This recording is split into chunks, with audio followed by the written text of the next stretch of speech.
In this video, I'm talking all about homeschool burnout. Homeschool burnout. You've had it, right? Yeah. Keep watching.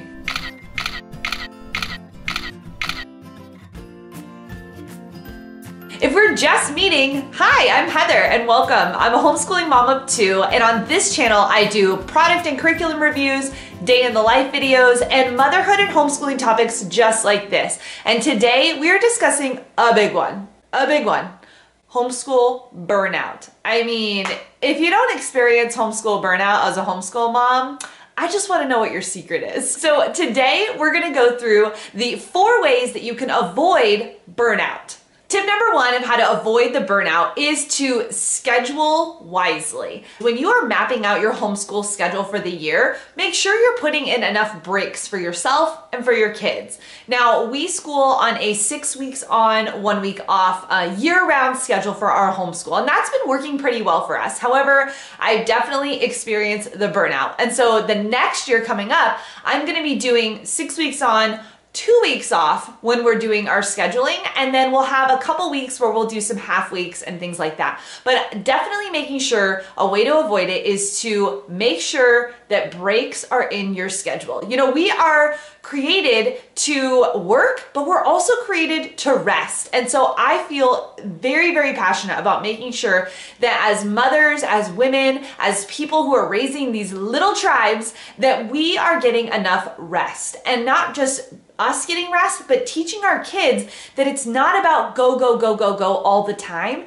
that there really is value in taking a break, in not doing the schoolwork, and really just enjoying each other as a family. So that is tip number 1 for how to avoid the burnout. Tip number 2 is do not be a slave to your schedule. Now, I struggle with this. Anyone else?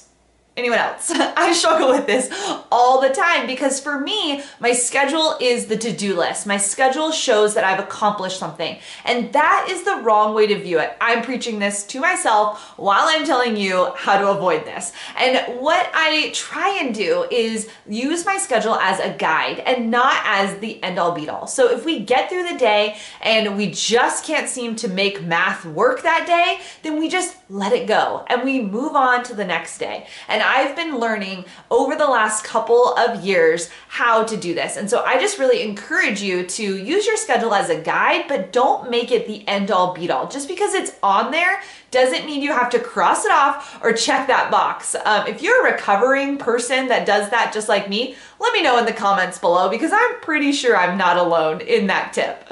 Tip number 3 is have a support system. Having women around you that understand what you're going through as a homeschool mom is so important. If you do not already have a co-op or a mother's group or a Bible study or somewhere that you have an outlet to speak to other women, get one. I encourage you and I implore you to go online, look at local churches, check out the meetups, and see what other programs are out there for you. You know, co-ops are a huge piece of my support system. Every month we have a mother's meeting. We all get together, we talk about different topics, and we all come from different areas of life or different phases of life in our homeschool and different backgrounds.